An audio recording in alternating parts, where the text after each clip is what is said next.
शीर्षक इस पुस्तक का है भक्ति काल के प्रमुख कवियों में प्रकृति उपमानों का सृजनात्मक प्रयोग। थोड़ा लंबा शीर्षक है, लेकिन अब भक्ति तो अपने आप में एक प्रकृति है, लेकिन भक्ति के साथ साथ जिन भक्त कवियों को का इन्होंने चयन किया है, उसमें दो निर्गुण मार्गी हैं और दो सगुण मार्गी हैं। मेरा मतलब है कबीर और जायसी, ये दो निर्गुण पंथ के कवि हैं।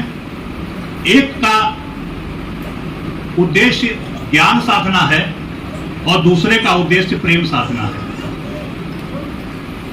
लेकिन जब हम सगुण भक्ति में उतरते हैं तो वहां तुलसी और सूर को आपने ले रखा है, और तुलसी और सूर दोनों भक्त कवि हैं। लेकिन इन तीन कवियों में जो एक चीज कॉमन है वो है प्रेम। मेरा मतलब जायसी, तुलसी और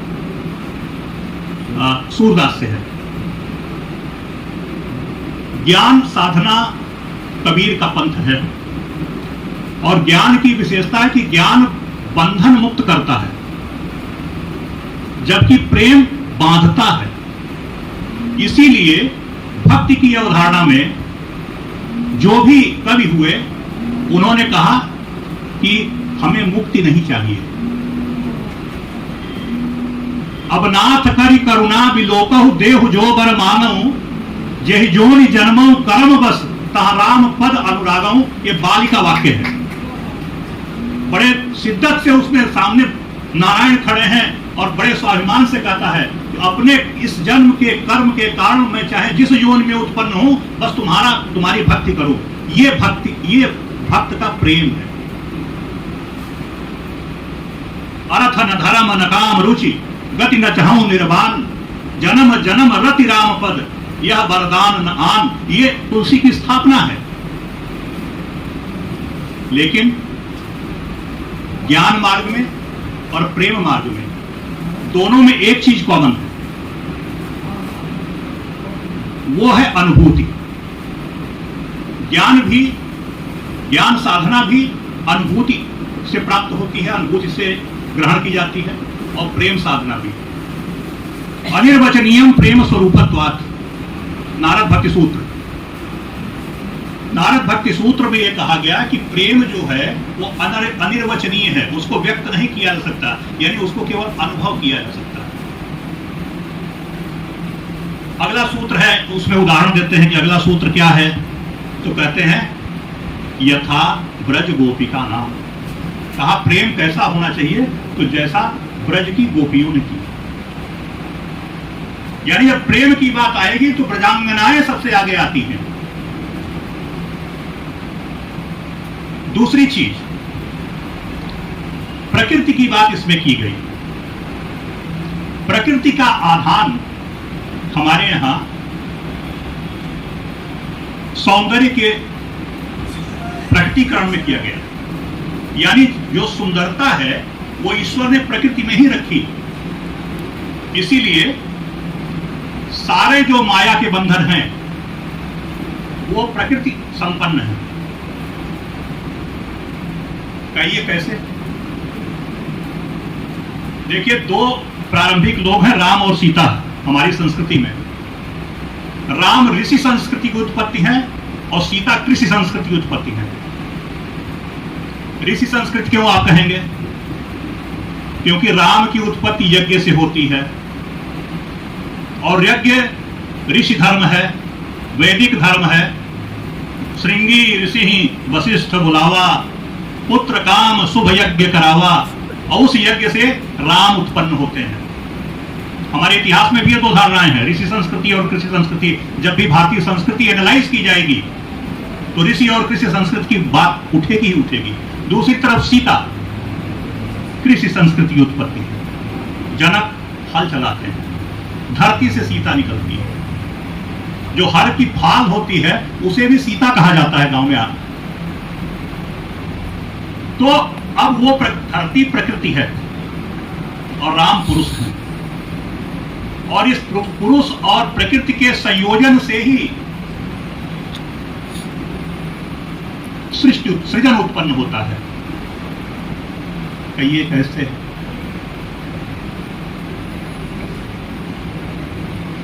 बिहारी का एक दोहा है, जहां वो बड़ा पॉपुलर दोहा है, सभी जानते हैं। या थोड़ा सा कृष्ण की बात भी कर दूं। और राम के स्वरूप का वर्णन हो रहा है। मैंने कहा ना कि स्वरूप का वर्णन हो, तो कहा कि वरदंत की पंगति कुंद कली, अधराधर पल्लव खोलन की। आधर कैसे हैं? जैसे नव पल्लव हो, कुंद कली के समान उनके नेत्र हैं, सॉरी दांत हैं, दांत की पक्तियां हैं। अधराधर पल्लव खोलन की, चपला चमके घन बीच जगह, छवि मोतिन माल अमोलन की। कहा वो जो मोतियों की माला है वो ऐसे लग रहा है जैसे मेघ में चंचला विद्युत बिजली चमक रही हो। घुंघरारी लटे लटके मुख ऊपर, सुंदर लोल कपोलन की। अन्योछावर प्राण करें तुलसी, बलि जाऊं लला इंदुलन की। तो बिना प्रकृति के कोई भी उपमा, कोई भी उपमान कविता में स्थापित नहीं हो सकता, और इसीलिए कहा गया है भूषण बिन न विराजई, कविता वनिता मित्र। अलंकार के बगैर न तो स्त्री अच्छी लगती है, न कविता अच्छी लगती है। ये उसका आभूषण है, उसका अलंकार है।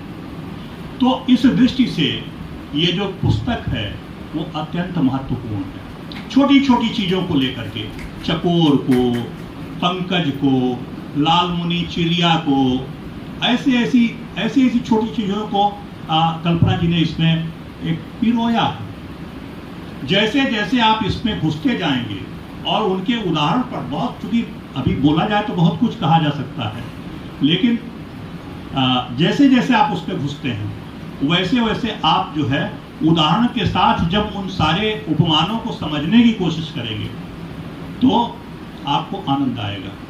और निश्चित रूप से इस तरह का काम वही कर सकता है जिसकी दृष्टि बहुत सूक्ष्म हो। मैं कल्पना सागर जी की ये लगभग मुझे लगता है कि ये इनका शोध प्रबंध है। डॉक्टर रघुवंश जैसे विद्वान के अंदर में, जो स्वयं स्वनामधन्य आचार्य थे हमारे विश्वविद्यालय के, उनके निर्देशन में यह शोध कार्य हुआ है। और बहुत ही जो विषय है वो, जिसको कहते हैं कि वो बहुत महीन है, छोटी छोटी चीजों को खोजने वाला है, यानी प्रकृति के उपमानों की बात है। अब प्रतीकात्मकता कैसे आती है? देखिए, प्रतीक, काव्य में प्रतीक कैसे क्रिएट किया जाता है। अब ह्यूमन साइकोलॉजी के जो लोग हैं वो साइकोलॉजी के हिसाब से इसे समझें। जब सीता जा रही हैं, राम आगे आगे हैं, सीता हैं, रास्ते में वन की स्त्रियां पूछती हैं कि आपका इसमें पति कौन है? तो सीता, भारतीय संस्कृति की मर्यादा देखिए और सीता का चरित्र देखिए। तीना ही बिलोकी बिलोकत धरती, केवल उनकी तरफ देखा और उसके बाद आंख नीचे करके उसने जमीन को देखा, कह दिया सब। ये प्रतीक है। रत्नाकर के यहां ब्रज की गोपियां जब सब कहते कहते ऊधों से सारी शिकायत करते करते थक गई, अंत में क्या क्या कहा प्रतीक रूप में? अब यहां तो संयोग है सीता का, संयोग श्रृंगार का है, और वहां वियोग आएगा। अब वियोग में जब प्रकृति आती है तो कैसे बताती है, अपने दुख को व्यक्त करती है? तो कहा एक कही बैनन, गोपियों ने ज्यादा कुछ उद्धव से कहा नहीं, एक बात कही, वाणी से तो कोई थोड़ा ही बोली, अनेक कही नयनन सो, और बाकी जो रही कही दीनी हिचकी निसो। जो कुछ बचा रहा वो उसने हिचकियों में कह डाला। ये प्रतीक।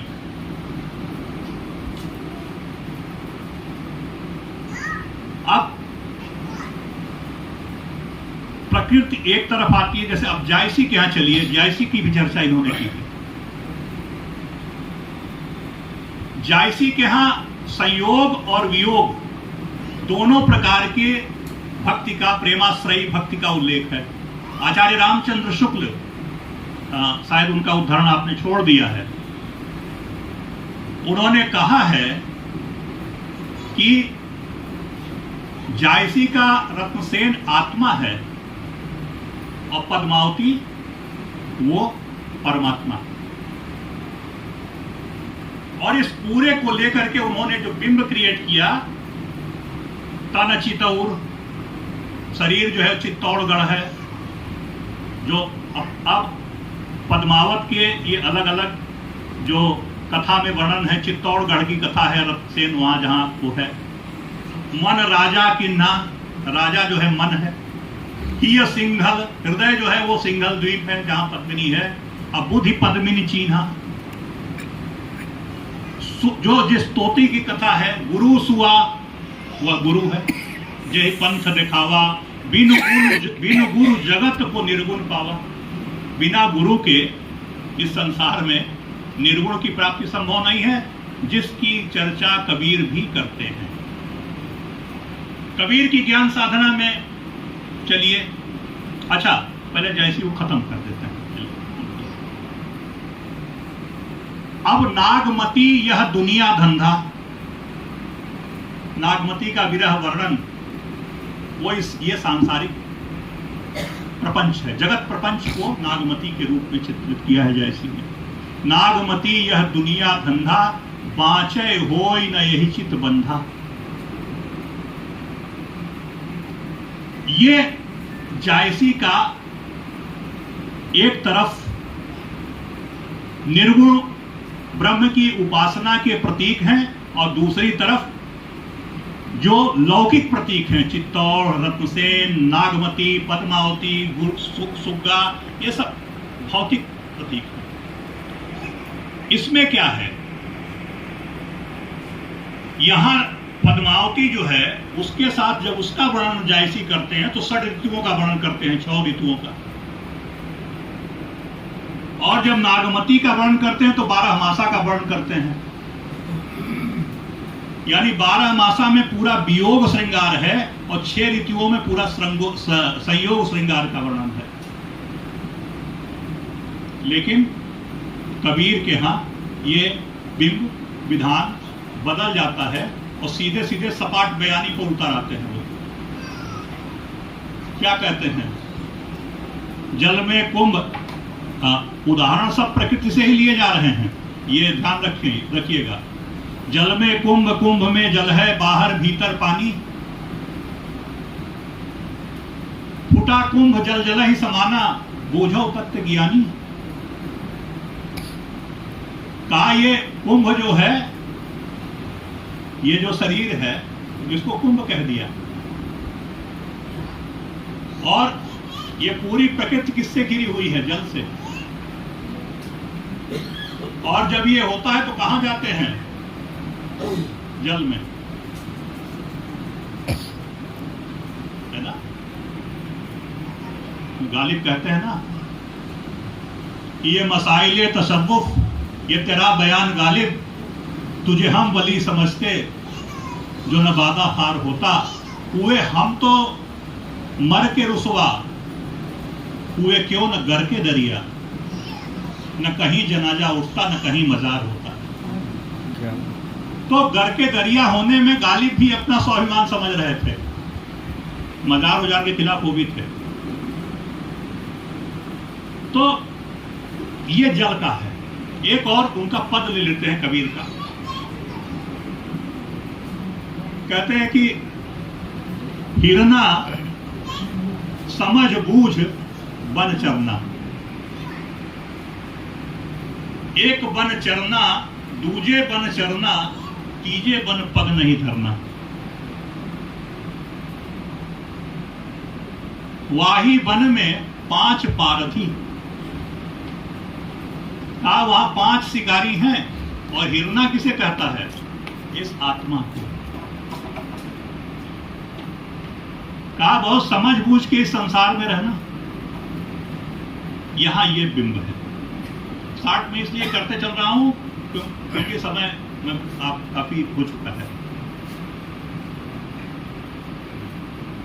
उसके बाद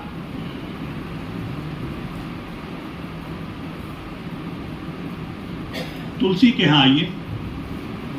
अब एक तरफ प्रकृति और राम के स्वरूप का वर्णन हो रहा है। मैंने कहा ना कि स्वरूप का वर्णन हो, तो कहा कि वरदंत की पंगति कुंद कली, अधराधर पल्लव खोलन की।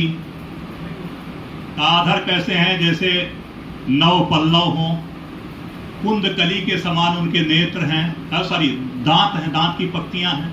अधराधर पल्लव खोलन की, चपला चमके घन बीच जगह, छवि मोतिन माल अमोलन की। कहा वो जो मोतियों की माला है वो ऐसे लग रहा है जैसे मेघ में चंचला विद्युत बिजली चमक रही हो। घुंघरारी लटे लटके मुख ऊपर, सुंदर लोल कपोलन की। अन्योछावर प्राण करें तुलसी, बलि जाऊं लला इनकुलन की। तो बिना प्रकृति के कोई भी उपमा, कोई भी उपमान कविता में स्थापित नहीं हो सकता। और इसीलिए कहा गया है भूषण बिन न विराजई, कविता बनिता मित्र। अलंकार के बगैर न तो स्त्री अच्छी लगती है, न कविता अच्छी लगती है। ये उसका आभूषण है, उसका अलंकार है। तो इस दृष्टि से ये जो पुस्तक है वो अत्यंत महत्वपूर्ण है। छोटी छोटी चीजों को लेकर के, चकोर को, पंकज को, लालमुनि चिड़िया को, ऐसी छोटी चीजों को कल्पना जी ने इसमें एक पिरोया है। जैसे जैसे आप इसमें घुसते जाएंगे और उनके उदाहरण पर बहुत, चूंकि अभी बोला जाए तो बहुत कुछ कहा जा सकता है, लेकिन जैसे जैसे आप उस पर घुसते हैं वैसे वैसे आप जो है उदाहरण के साथ जब उन सारे उपमानों को समझने की कोशिश करेंगे तो आपको आनंद आएगा। और निश्चित रूप से इस तरह का काम वही कर सकता है जिसकी दृष्टि बहुत सूक्ष्म हो। मैं